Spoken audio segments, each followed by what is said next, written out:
Hola, ¿cómo están? Continuando con las materias de medicina interna, vamos a revisar una que puede darte mucho dolor de cabeza. Sin embargo, una vez que comprendas la fisiología sobre todo, las demás patologías se te van a hacer muy sencillas. Estamos hablando de la nefrología. Y es que la nefrología o la odias definitivamente o te encanta, ¿no? Pero aquí vamos a buscar un punto intermedio. No se trata que domines la nefrología en toda su dimensión, pero tampoco que por parecerte difícil dejes de estudiarla, ¿no? Te vamos a dar puntos claves en los cuales puedas apoyarte para poder responder las preguntas de una forma adecuada. Dicho todo esto, empezamos. Bien, el primer tema es acerca del desequilibrio hidroelectrolítico y ácido-base. Este es el tema más amplio, más pesado y me atrevo a decir el más complejo posiblemente de todo el temario de medicina interna y tal vez de todo el temario que lanza el cronograma del ministerio. ¿Por qué? Porque son un montón de fórmulas, son un montón de conceptos, un montón de etiologías, etc., ¿no? Dos cosas puntuales. La primera, en todo el tiempo desde que se ha cambiado la forma de hacer el examen hasta ahora, pues prácticamente las preguntas que han entrado de ese tema son muy sencillas, ¿sí? Las preguntas que son complicadas realmente, pues las vamos a sacar en base a los puntos que yo te voy a dar. No te trates de dominar y de corregir inmediatamente todo lo que se te ocurra. Es decir, apenas que acabes este tema, que ni se te ocurra empezar a realizar ejercicios y demás, ¿sí?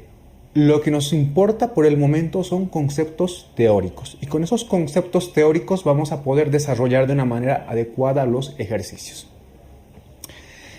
Te recomiendo también que repases un poco el tema de fisiología renal, ¿sí? En la parte de ciencias básicas. De esa forma vas a poder entender un poco mejor todas las alteraciones que conllevan a la patología renal. Vamos a empezar con este tema hablando un poco del balance hídrico. Es decir, nosotros como personas, como organismo, el 60% de nuestro peso corporal total es agua, ¿sí? El otro 40% es sólidos, pero un 60% es agua. De ese 60% de agua corporal total, vamos a tener dos compartimientos, que eso ya lo sabes por fisiología. Un compartimiento intracelular, en el cual está la mayoría, o sea, 2/3, y un compartimiento extracelular, que más o menos ocupa 1/3 del agua corporal total. Entonces, de ese líquido extracelular vamos a dividir en dos. Uno que es el líquido intersticial, es decir, que está en el intersticio. Ejemplo, entre una célula y otra hay un pequeño intersticio, ¿no? Y un cuarto de ese líquido extracelular está en los vasos sanguíneos. Es decir, propiamente, un cuarto es donde nosotros realizamos todas las maniobras, ¿no? Y donde analizamos todos los iones. Un cuarto de líquido intravascular es el que realmente nosotros vamos a manejar y vamos a identificar en determinadas patologías. Entonces, como ves, 60% del peso corporal es agua. De ese 60%, 2/3 en las células, 1/3 fuera de las células. Dentro de ese 1/3 que está fuera de las células tenemos 3/4 en el líquido intersticial y tenemos 1/4 en el líquido intravascular. Bien, hemos dado un repaso acerca del balance hídrico y empezamos directamente con los principales trastornos hidroelectrolíticos. Empezamos con los trastornos del sodio. Quiero que recuerdes que el sodio es el principal catión por excelencia del líquido extracelular, ¿sí? Encuentras más sodio en la parte extracelular. Bien, las concentraciones, pues más o menos son de 135 a 145 mil equivalentes litro. Entonces, cuando hablamos de una hiponatremia, es que nos estamos refiriendo a eso, ¿no? A más o menos una cantidad que sea menor a 135 mil equivalentes litro. La hiponatremia es el trastorno hidroelectrolítico más frecuente en las personas que están hospitalizadas. Es decir, tú que estás rotando en un servicio de medicina interna o estás en terapia intensiva, casi siempre de los trastornos hidroelectrolíticos que se te presenten, la mayor parte van a ser hiponatremias. La hiponatremia se puede clasificar de acuerdo a su osmolaridad. Más adelante te voy a explicar a qué se refiere más o menos la osmolaridad y más o menos de qué forma podemos calcularla, ¿no? Es importante que veas aquí este muñequito y nos dice la osmolaridad nos ayuda a clasificar la hiponatremia. Es cierto. Entonces la hiponatremia de acuerdo a la osmolaridad se clasifica en hiponatremia hipoosmolar, hiponatremia isoosmolar y una hiponatremia hiperosmolar. La hiponatremia hipoosmolar o hipotónica es la que más nos interesa por lo que se denomina hiponatremia verdadera. Las demás hiponatremias pues son causadas por alguna particularidad que no necesariamente está en relación con el sodio. Por ejemplo, en la hiponatremia hiperosmolar, al margen del sodio se encuentra otra molécula que aumenta la osmolaridad, es decir, la glucosa, ¿no?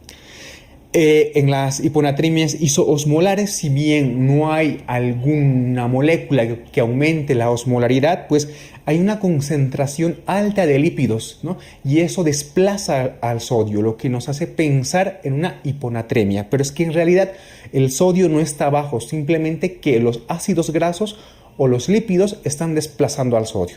Entonces, estos dos tipos de hiponatremia, la isoosmolar o isotónica y la hiperosmolar o hipertónica, no tienen nada que ver con el sodio, ¿sí?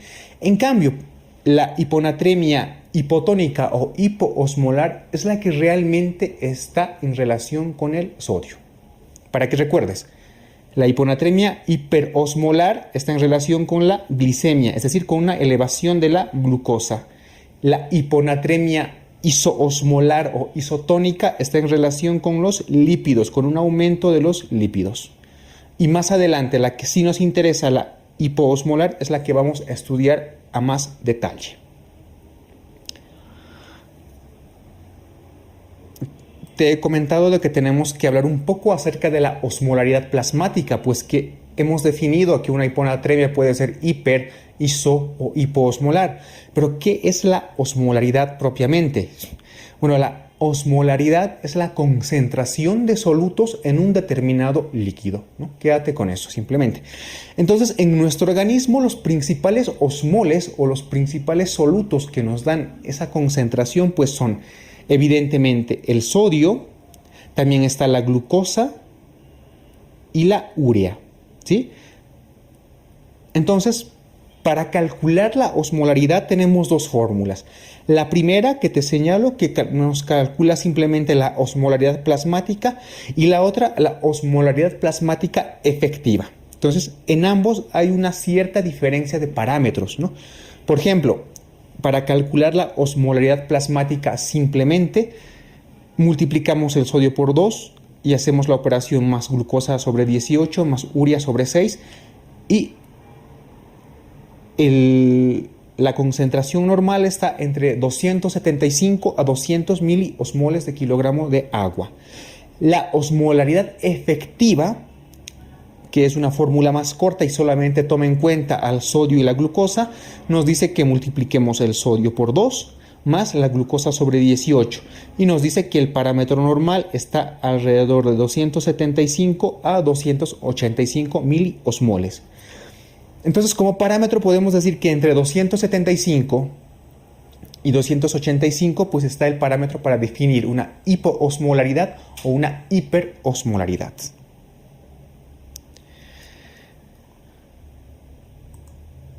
Bien. En este gráfico, pues, voy a hacer un resumen acerca de la hiponatremia, pero hablando de la hiponatremia hipotónica, ¿no? Habíamos definido a la hiponatremia con una concentración de sodio menor a 135 miliequivalentes litro, ¿verdad? Bien, habíamos dicho de que calculando la osmolaridad vamos a clasificar a esta hiponatremia en 3. Entonces, una vez que tengamos en nuestro examen, en nuestro ionograma, un sodio menor a 135, lo primero que hago es calculo la osmolaridad plasmática con las fórmulas que ya te indicaba más antes. Vamos a volver un poco atrás, con estas fórmulas precisamente, ¿no? Bien, una vez que calculo la osmolaridad, tengo una hiponatremia hipertónica, muy posiblemente se deba a un exceso de glucosa. Tengo una hiponatremia isotónica, muy probablemente se deba a un exceso de lípidos. Pero la que realmente nos interesa, ¿cuál es la que te había dicho? Eso, la hiponatremia hipotónica. Entonces, la hiponatremia hipotónica a su vez se divide en una hiponatremia hipovolémica o con volumen extracelular bajo, en una hiponatremia euvolémica o con un volumen extracelular normal, en una hiponatremia hipovolémica o con un volumen extracelular alto.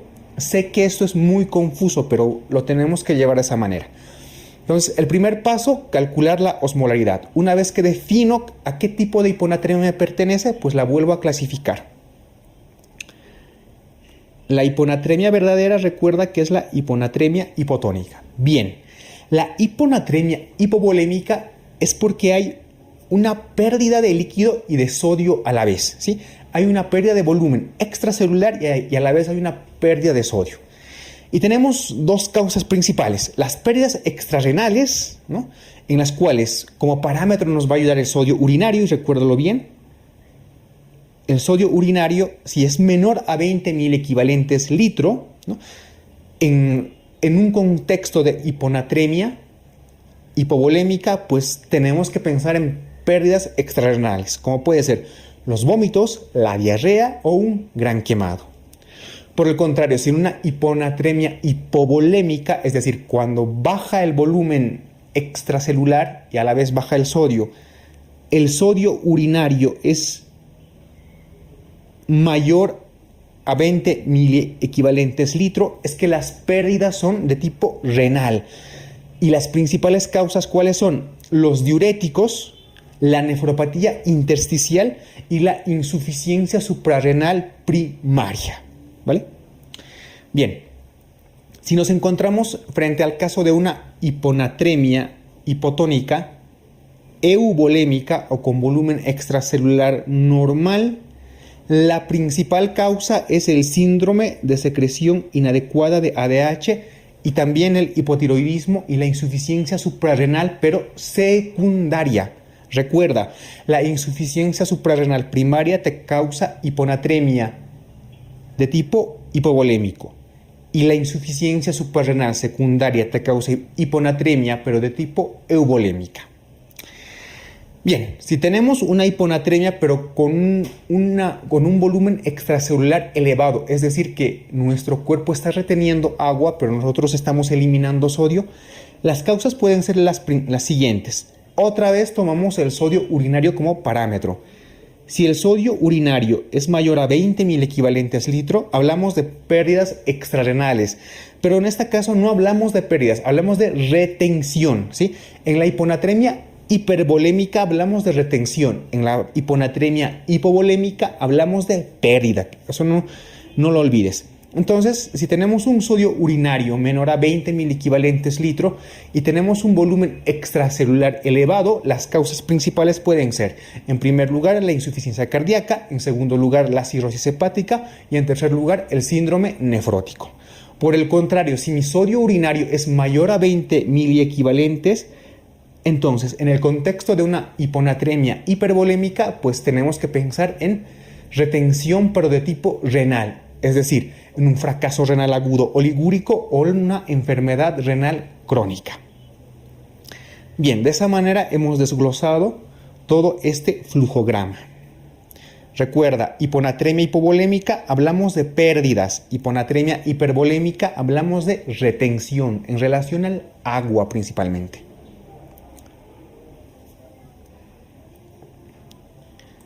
Bien, continuando con la parte de las hiponatremias, pues vamos a ver en relación a la hiponatremia hipotónica, pero de carácter hipovolémico, es decir, con volumen extracelular bajo.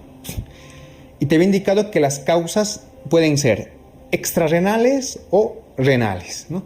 Y en este caso estamos hablando de pérdidas. Recuerda, hablamos de pérdidas. En el caso de las extrarrenales hablamos de vómitos, diarrea, sudoración excesiva o el gran quemado.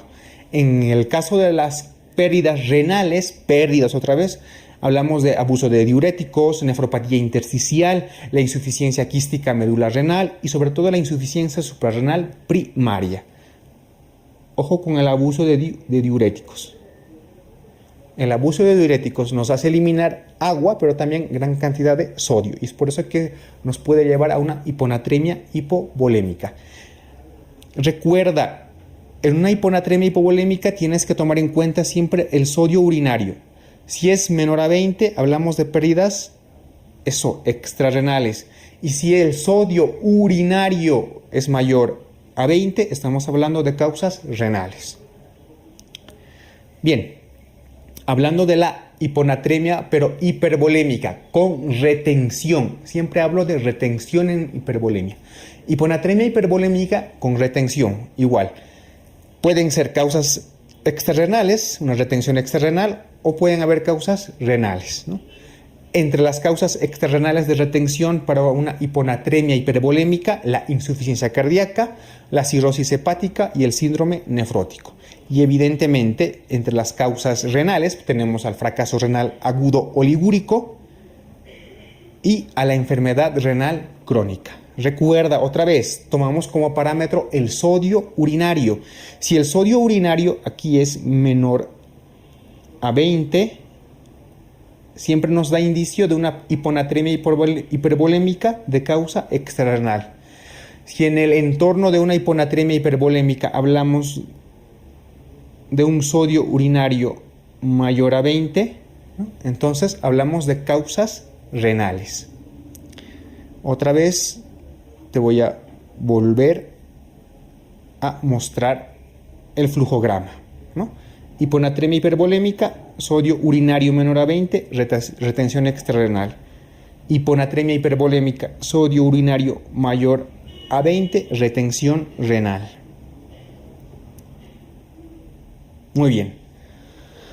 Ahora, hemos hablado ya de una hiponatremia hipovolémica, de una hiponatremia hipervolémica. Ahora vamos a hablar de una hiponatremia euvolémica, es decir, que el volumen extracelular se conserva, está normal.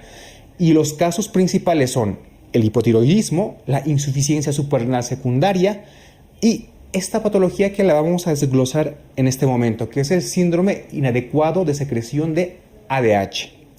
Si tú recuerdas un poco lo que hace el ADH, pues básicamente su función normal es la de retener, ¿no?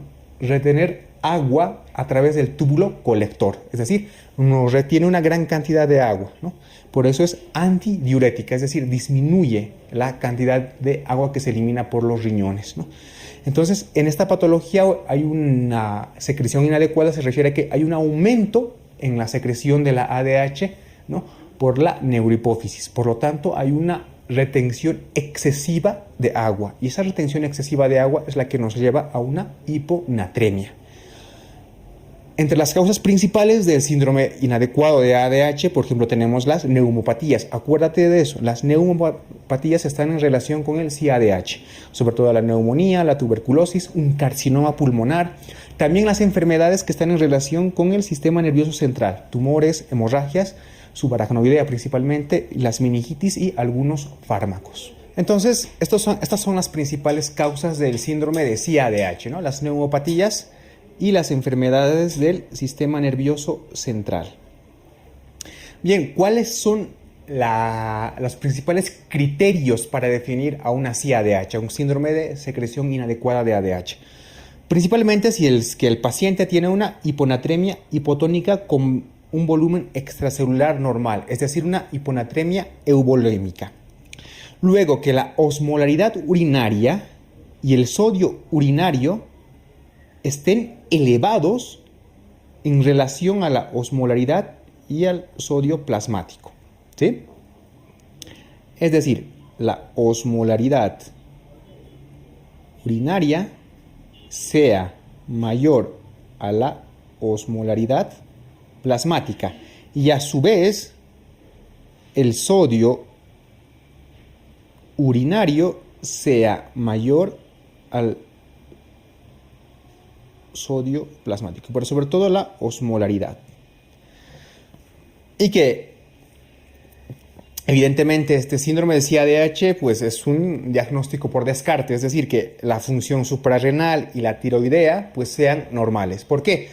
Porque un hipotiroidismo y una insuficiencia suprarrenal pues nos pueden llevar también a una hiponatremia euvolémica. Entonces, básicamente, eso es lo que tienes que saber de CADH, ¿no? Un aumento de la hormona antidiurética. Hay una retención excesiva de agua. ¿Cuáles son las causas? Neumopatías, enfermedades del sistema nervioso central. ¿Cuáles son los criterios diagnósticos? Que el paciente esté en una hiponatremia hipotónica con un volumen extracelular normal, ¿no? Que la osmolaridad urinaria en relación a la osmolaridad elevada, en relación a la osmolaridad plasmática esté elevada, ¿no? Y que hayamos descartado patología suprarrenal y tiroidea. Bien, hablando en general de la hiponatremia, ya no de sus clasificaciones ni nada, hablando en forma general, la clínica de los trastornos del sodio generalmente afecta a las neuronas, y quiero que te quedes con eso. Ya sea una hiper o una hiponatremia, por lo general, los trastornos del sodio afectan a las neuronas. Por lo tanto, dentro de la clínica de una hiponatremia vamos a tener náuseas, vómitos, debilidad, confusión, entre los síntomas más ligeros. Pero estos síntomas pueden progresar y hacerse más graves de acuerdo, evidentemente, a la gravedad de la hiponatremia. Y pueden aparecer convulsiones, obnubilación, llegar incluso al coma y en casos extremos y muy pero muy graves puede producirse una herniación cerebral, un edema cerebral y por último parada respiratoria y la muerte. Bien, el tratamiento. Para el tratamiento tenemos que hacer el cálculo del déficit del sodio y el cálculo del déficit de sodio lo realizamos mediante una fórmula y es la que está encuadrada en la diapositiva. Y es que decimos que el déficit de sodio es igual a 0,6 por peso en kilogramos por 140 menos el sodio actual. Es decir, el sodio actual puede ser 120, por ejemplo, 125, 130, etc., ¿no? Entonces, de esa manera es como tienes que hacer el cálculo del déficit de sodio. Pero de acuerdo a la presentación, es decir, ya sea hipervolémica, hipovolémica o euvolémica, vamos a tener un distinto manejo. Y en primera instancia, una hiponatremia hipovolémica, tenemos que expandir el volumen, porque aquí hay una hipovolemia, expandimos el volumen con cero fisiológico al 0,9% o con suero fisiológico al 3%. Si es que hay una hiponatremia hipervolémica, pues tendremos que hacer retención hídrica. Estamos frente a una retención hídrica y tendremos que eliminar ese excedente de la retención hídrica utilizando un diurético de asa, ¿no? La furosemida. Y por último, si es que estamos frente a una CADH, también estamos frente a una retención hídrica porque recuerda que la ADH aumenta la absorción de agua por el túbulo colector. Entonces, en este caso, utilizaremos acuaréticos, ¿no? Como los baptanes, ¿no? Recuerda repasar un poco, hablando de esto, el tema de diuréticos en farmacología. Y si es que el paciente, ¿no?, ha perdido o está en una situación de hipovolemia, lo cual no es muy frecuente, pues evidentemente vamos a expandirlo con determinados sueros. Entonces, en resumen, en una hiponatremia hipovolémica vamos a calcular el déficit de sodio, pero a su vez vamos a expandir el volumen extracelular. ¿Cómo? Utilizando suero fisiológico. En una hiponatremia hipervolémica hay retención hídrica, entonces tenemos que eliminar ese excedente. ¿Y cómo lo vamos a eliminar? utilizando diuréticos de asa. Y por último, en un CADH, en donde también hay retención hídrica, vamos a eliminar ese excedente utilizando acuaréticos, es decir, los baptanes, ¿no? Y en los casos en los cuales haya una hipovolemia, pues vamos a utilizar sueros para expandir el volumen. Bien, hemos acabado la parte de hiponatremia. Ahora vamos a su contrario, es decir, la hipernatremia. La hipernatremia se define por un sodio plasmático mayor a 145 milequivalentes litro, ¿sí? ¿Y cuáles son las causas principales? Puede ser pérdida de agua, una sobrecarga de sodio o una disminución en la ingesta de agua. Pérdida de agua, como vamos a ver más adelante, sobrecarga de sodio, por ejemplo, al beber agua de mar, ¿no? Al margen de que estás tomando agua, también estás sobrecargante de sodio, puedes generarte una hipernatremia, o disminución en la ingesta de agua, como vamos a ver más adelante. Bien, este flujograma, al igual que en la hiponatremia, pues te va a explicar de una manera muy fácil y detallada cómo tienes que hacer el diagnóstico. Primero, el primer paso es identificar la hipernatremia, es decir, un sodio que sea mayor a 145 miliequivalentes litro.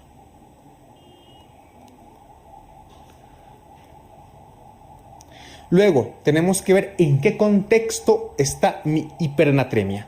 Si es que el paciente está en una hipovolemia, buscaremos signos de deshidratación, por ejemplo, si es que mi paciente está con una normovolemia o si es que está con una hipervolemia, es decir, que esté con una hipernatremia pero esté con sobrecarga de volumen. Entonces, al igual que hicimos en la hiponatremia, en la hipernatremia vamos a definir si tenemos un sodio urinario mayor a 20 en el contexto de una hipernatremia hipovolémica, ¿no? Sodio urinario mayor a 20, estamos hablando de pérdidas renales, ¿no? ¿Y cuáles pueden ser estas causas? Una insuficiencia suprarrenal, diuréticos principalmente. Si por el contrario, en el entorno de una hipernatremia hipovolémica tenemos un sodio urinario menor a 20, estamos hablando de pérdidas extrarrenales. ¿Y cuáles pueden ser las causas? Diarreas, abuso de laxantes, vómitos, fístulas, quemados, etc. Nos pasamos al otro lado. Si estamos en el contexto de una hipernatremia, pero en este caso hipervolémica, ¿no?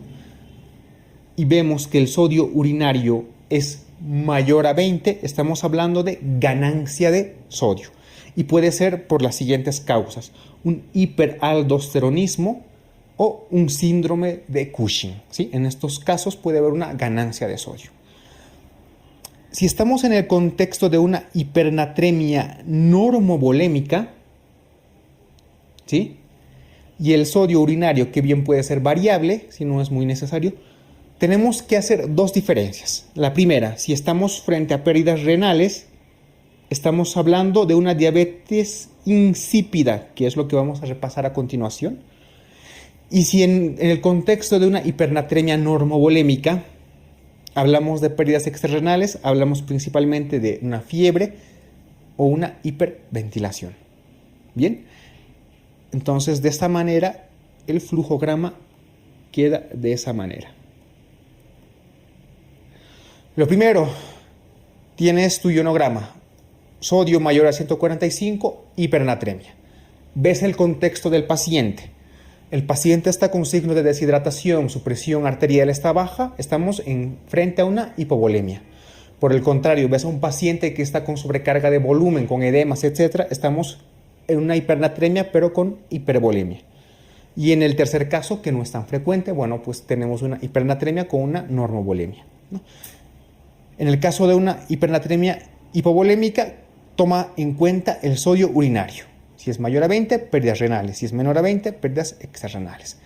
En el caso de una hipervolémica, tenemos que pensar siempre en un síndrome de Cushing o un hiperaldosteronismo. Y en el caso de una hipernatremia normovolémica con pérdidas renales, siempre pensamos en una diabetes insípida. Bien, ¿y qué es la diabetes insípida?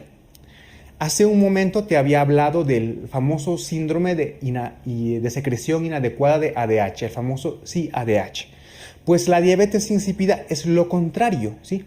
Por algún motivo, la ADH no puede cumplir su función, ya sea porque hay una lesión a nivel de la neurohipófisis y por lo tanto no hay una secreción de la ADH, o por una alteración a nivel renal.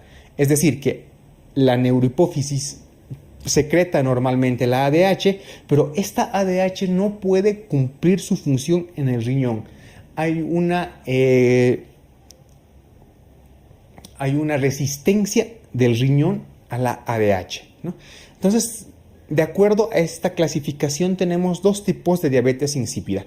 Una diabetes insípida que es de tipo central, en la cual la causa está en la neurohipófisis, y una diabetes insípida de tipo nefrogénico, en la cual la causa está a nivel del riñón.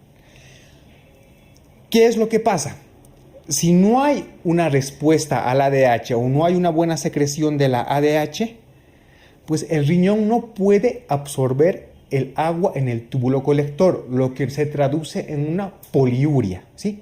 Hay una poliuria, es decir, hay un aumento de la diuresis. Como hay un aumento de la diuresis, el paciente entra en deshidratación. Y como entra en deshidratación, el sodio se eleva en concentraciones. Es decir, entramos en una hipernatremia, ¿no? En la imagen tú ves a un paciente que está tomando una gran cantidad de agua, y es que la diabetes insípida, al no poder reabsorber el agua, pues activa los fenómenos de la sed, ¿no? Entonces este paciente tiene poliuria y tiene una intensa sed. Bien, hablando de la clínica de la hipernatremia en general, te había indicado hace un momento que los trastornos del sodio afectan principalmente a las neuronas. Por lo tanto, dentro de la clínica de la hipernatremia puede haber confusión, letargo, debilidad muscular dentro de los síntomas más comunes, y dentro de los síntomas más graves pues puede haber evidentemente coma, hemorragias cerebrales por deshidratación abrupta y signos de deshidratación como piel seca y taquicardia, ¿no? ¿Cómo hacemos el tratamiento? Pues en una hipernatremia vamos a calcular el déficit de agua, ¿no? Si en la hiponatremia hemos calculado el déficit de sodio, en la hipernatremia vamos a calcular el déficit de agua con la siguiente fórmula. El déficit de agua es igual al agua corporal total por el sodio del paciente sobre 140 menos 1, ¿no? Entonces esta fórmula nos da el déficit de agua que debemos reemplazar al paciente. Y al igual que en la hiponatremia, pues en la hipernatremia, de acuerdo a la cantidad de agua que esté en el volumen extracelular, pues el tratamiento va a variar un poco, ¿no? Si estamos frente a una hipernatremia con un volumen extracelular bajo, ¿no?, con una hipovolemia, pues tendremos que expandir el volumen. ¿Y cómo lo vamos a expandir? Con suero hiposalino. Si estamos en una hipernatremia en el contexto de un volumen extracelular alto, pues hay una retención de agua y por lo tanto utilizaremos algunos diuréticos.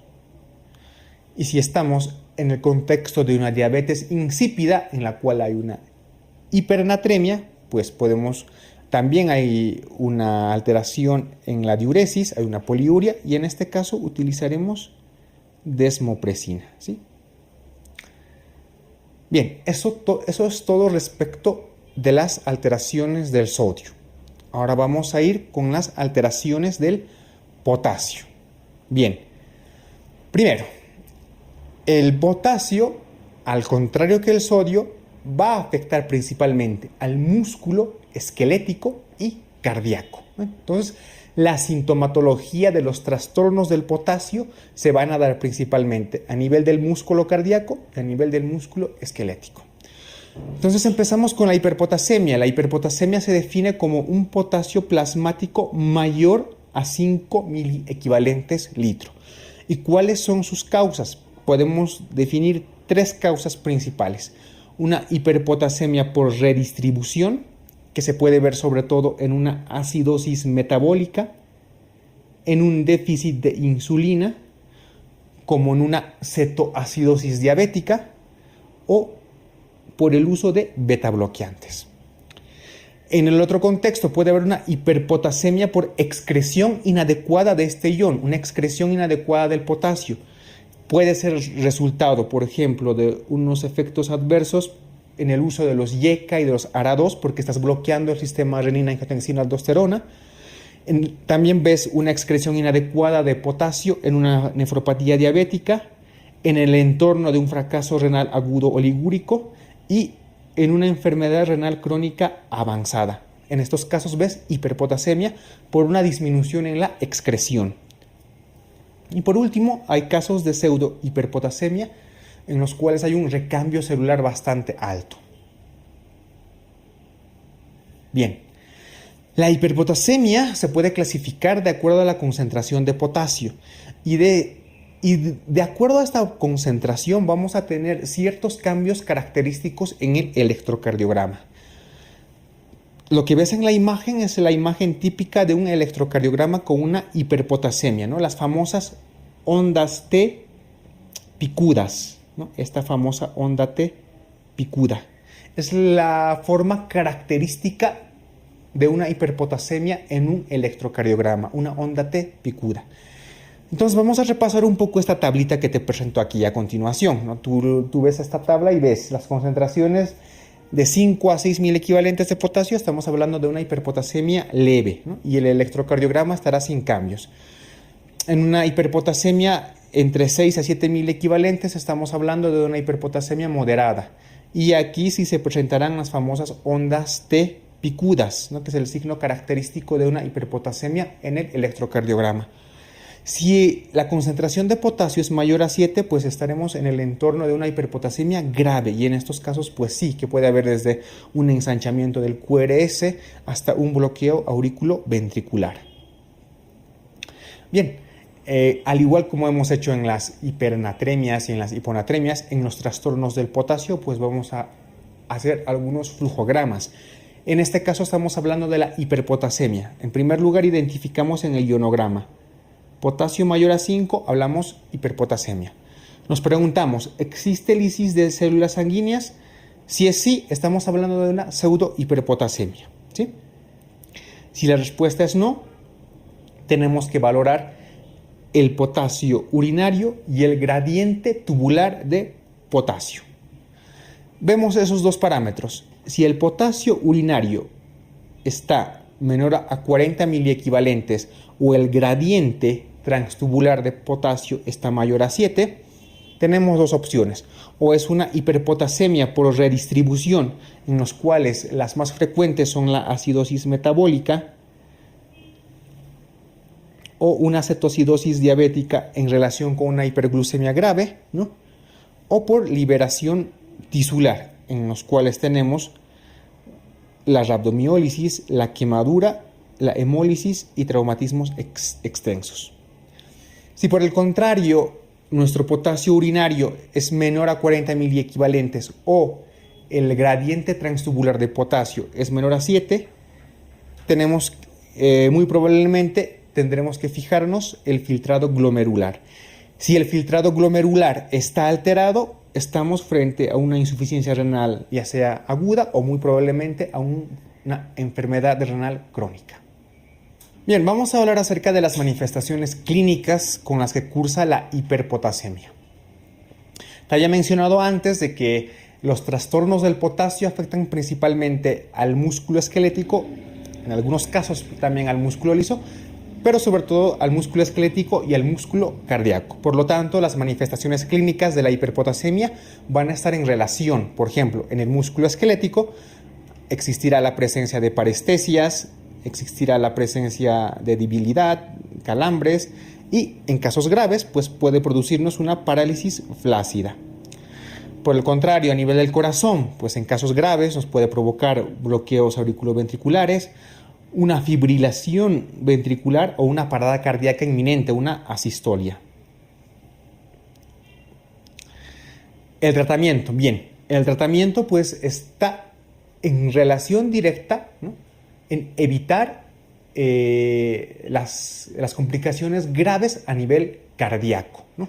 Tenemos que estabilizar la membrana del miocito cardíaco.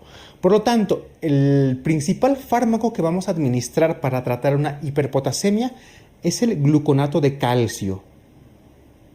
El gluconato de calcio es el que va a proteger a nuestro corazón de la toxicidad del potasio y es la primera medida que tenemos que tomar.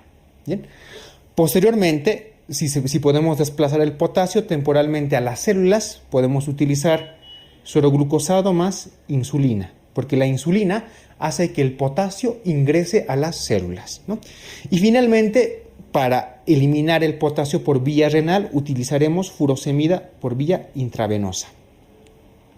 Si pese a todo lo que hemos realizado, administrar gluconato de calcio, administrar sueroglucosado más insulina, furosemida intravenosa, el paciente está en una hiperpotasemia refractaria, ¿sí? Debemos considerar la diálisis.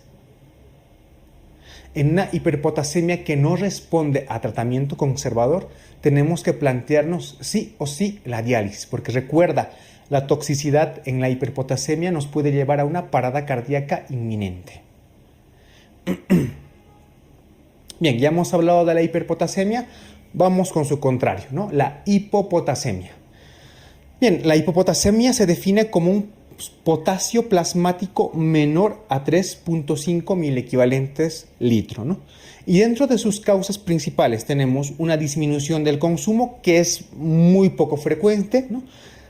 Hablamos de una inanición, por ejemplo, de una redistribución celular que sí es relativamente más frecuente, una redistribución celular que puedes verla en el caso de una alcalosis metabólica, en el uso exagerado de la insulina o como efecto secundario de los beta agonistas, sobre todo, por ejemplo, en los beta 2 agonistas como el salbutamol, ¿no? Y también, evidentemente, el incremento de las pérdidas de potasio, ya sea por vía renal o por vía extrarrenal. Vía renal, por ejemplo, unas determinadas acidosis tubulares, síndrome de Gitelman, etc., ¿no? Bien, esas son las causas principales de la hipopotasemia. De la misma forma, ¿no?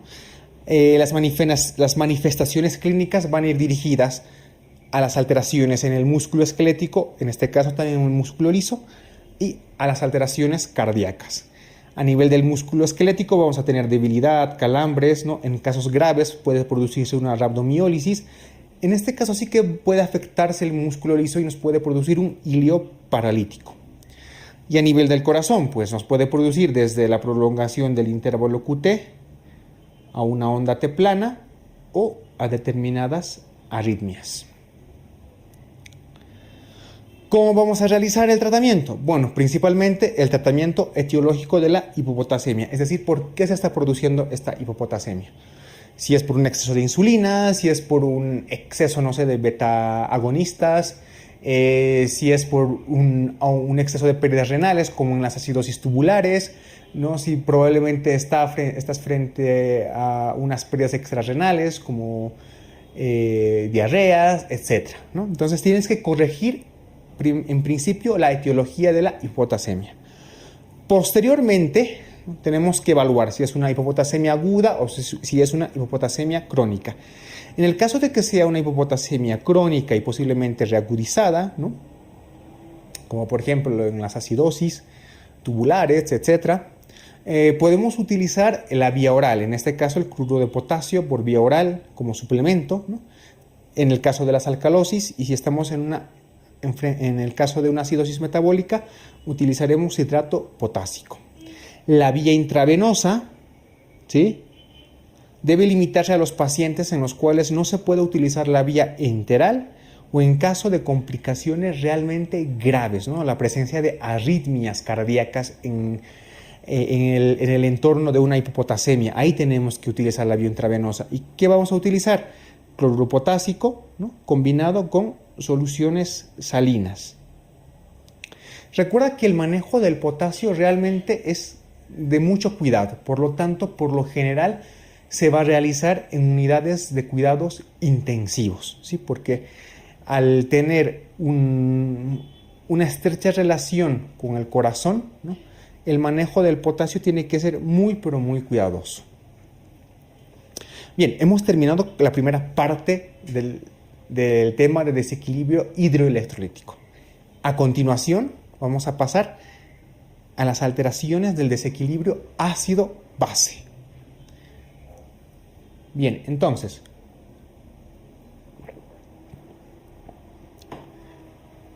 al hablar de desequilibrio ácido-base, hacemos referencia a esta figura, ¿no? Una alteración del pH.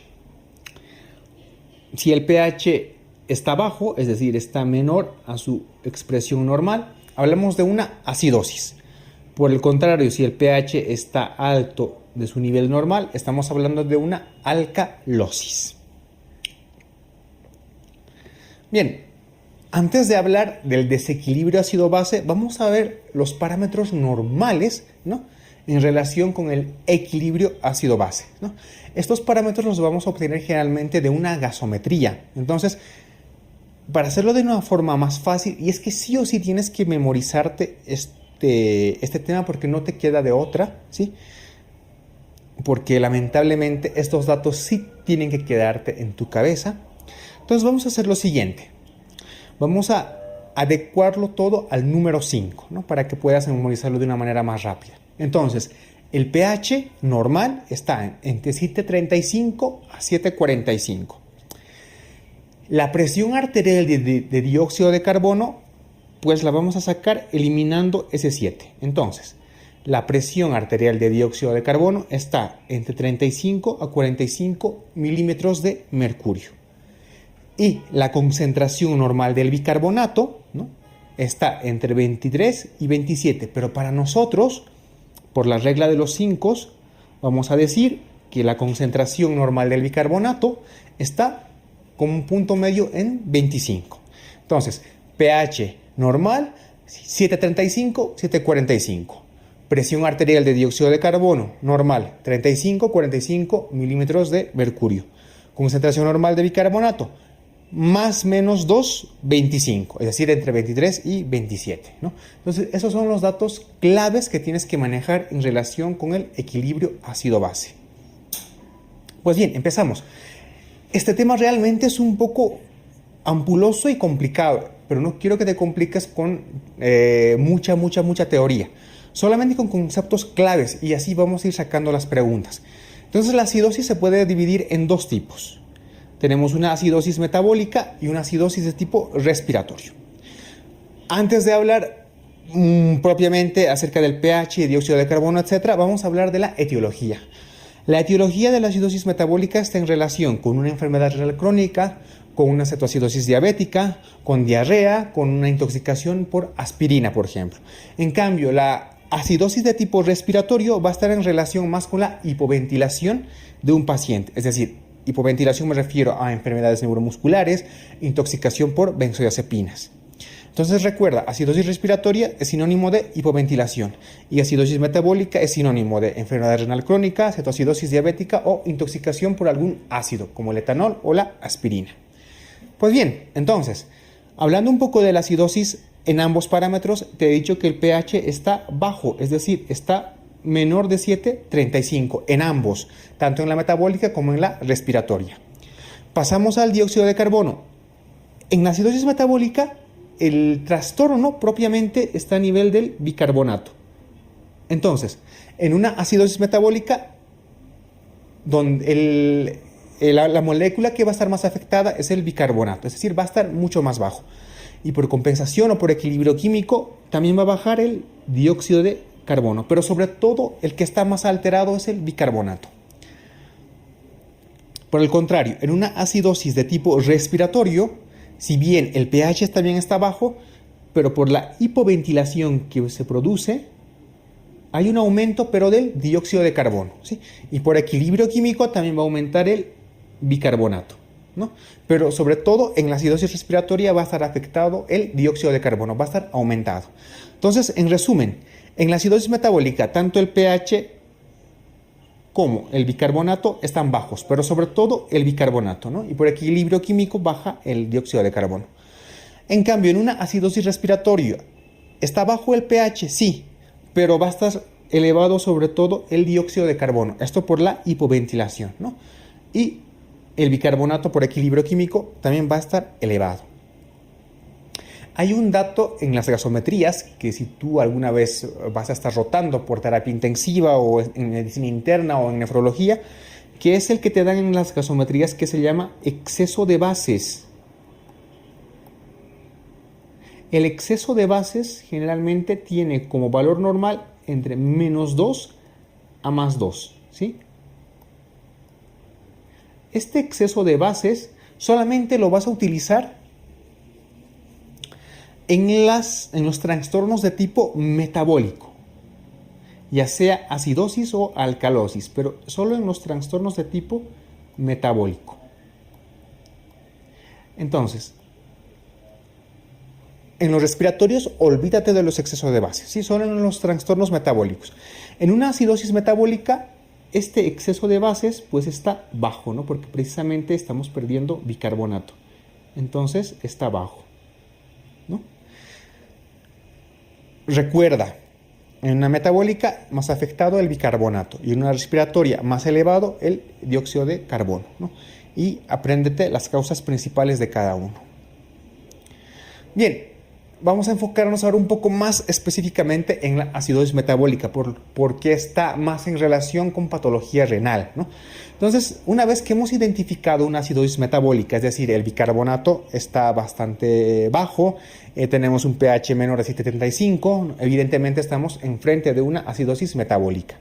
Pero en este caso vamos a añadir un sobreañadido, que es el famoso anion gap, ¿no? Este anion gap no es más que la suma entre aniones y cationes, es la diferencia, entre cationes y aniones. El catión principal de nuestro organismo evidentemente es el sodio, y si hablamos de aniones, los dos principales son el cloro y el bicarbonato. Entonces, la fórmula del anion gap se saca sodio menos cloro más bicarbonato, es decir, sumamos el cloro y el bicarbonato, ¿no? Y al sodio le restamos esa sumatoria. El valor normal del anion gap está alrededor de -12, ¿sí? Entonces, en el contexto de una acidosis metabólica, es decir, tengo un pH menor de 7,35, tengo un bicarbonato bajo, calculo mi anion gap. Si mi anion gap es menor a 12, pues muy probablemente estemos frente a un tipo de acidosis tubular, a una diarrea o algunas fístulas, ¿no? O también probablemente sea debido a los fármacos que inhiben el sistema renina-angiotensina-aldosterona, como los YECA o los ARA2. Si por el contrario nuestro anion gap es mayor a 12, muy probablemente estemos frente a una cetoacidosis diabética, una acidosis láctica, una intoxicación por etanol, una intoxicación por aspirina o una enfermedad renal crónica, muy probablemente, ¿no? ¿Por qué pasa esto? Lo que pasa es que en una acidosis metabólica con un anion gap elevado, quiere decir que hay un ácido orgánico, ¿no?, que está disminuyendo el bicarbonato, ¿no? El bicarbonato en su función de tampón, es decir, de mantener el equilibrio, se consume de una manera más rápida porque hay un ácido orgánico que está afectando el equilibrio. Es decir, en la cetoacidosis diabética, por ejemplo, hay cetoácidos, en la acidosis láctica, ácido láctico, en la intoxicación por etanol, por ejemplo, el alcohol, ¿no? Entonces son ácidos que están consumiendo de una manera más rápida el bicarbonato. Por el contrario, en una acidosis metabólica con un anion gap normal, ¿no?, es que por algún motivo hay un incremento en el cloro. Si bien se pierde bicarbonato, pues el cloro está aumentando su concentración para compensar. Entonces, por esa relación, pues el anion gap se mantiene normal. Entonces, hasta aquí, sé que es un poco complicado y sé que es difícil de memorizar datos, pero haz un esfuerzo, sobre todo de la acidosis metabólica. pH bajo, bicarbonato bajo, acidosis metabólica. ¿Qué más? Como segundo paso, calcula el anion gap. Si el anion gap es menor a 12, acidosis tubular, YECA ARA2, diarrea o fístulas. Muy probablemente esas sean las causas. Si mi anion gap es mayor a 12, muy probablemente esté frente a una cetoacidosis diabética, acidosis láctica, una enfermedad renal crónica o una intoxicación por alcohol o aspirina. Bien, pasamos ahora a la alcalosis. Y de la misma forma que hemos estudiado a la acidosis, pues decimos que la alcalosis se divide en dos tipos. Puede haber una alcalosis de tipo metabólico y una alcalosis de tipo respiratorio. En la alcalosis de tipo metabólica, las causas principales son el hiperaldosteronismo, los vómitos, la furosemida, ¿no?, y el abuso de laxantes. Por el contrario, en una alcalosis de tipo respiratoria, tiene que ver en relación con la hiperventilación. Recuerda, la acidosis respiratoria había hipoventilación. En una alcalosis respiratoria hay hiperventilación, ¿no? Como por ejemplo puede ocurrir en una crisis asmática, en una exacerbación de la enfermedad pulmonar obstructiva crónica, es decir, de un EPOC, o en un tromboembolismo pulmonar, ¿no? Entonces, esas son las causas principales de una hiperventilación respiratoria. Acuérdate, en todo trastorno ácido-base, lo primero que tienes que aprender a relacionar es sus causas, ¿no?, para que luego, después, puedas evaluar los metabolitos. Entonces, en una alcalosis metabólica, el pH va a estar elevado, es decir, encima de 7,45, ¿no? Y como en una alcalosis metabólica, el que va a estar afectado es el bicarbonato, entonces nos vamos al bicarbonato y el bicarbonato tiene que estar evidentemente elevado, ¿no? Y por equilibrio químico, por simple equilibrio químico, también se va a elevar el dióxido de carbono. Pero el que principalmente tienes que tomar en cuenta en una alcalosis metabólica es el bicarbonato. El que va a estar más elevado es el bicarbonato. Por el contrario, en una alcalosis de tipo respiratorio, que está producido por hiperventilación generalmente, el pH también va a estar elevado, ¿no? Pero en este caso tengo que valorar en primera instancia el dióxido de carbono, porque al haber una hiperventilación, es decir, al hacer esta singularidad, pues yo voy a eliminar bastante cantidad de dióxido de carbono, ¿no? Entonces, ¿cómo estará mi dióxido de carbono? Estará bajo. Y por equilibrio químico, mi bicarbonato también va a bajar. Pero sobre todo, el que va a estar más bajo es el dióxido de carbono. Entonces, en resumen, en una alcalosis metabólica, el pH está alto y el bicarbonato también tiene que estar alto. En una alcalosis respiratoria, el pH está alto, pero mi dióxido de carbono está bajo, ¿no? Entonces, es la forma en la cual puedes resumir de una forma muy esquemática y muy práctica los trastornos del desequilibrio ácido-base. Que evidentemente tiene que haber más parámetros, sí.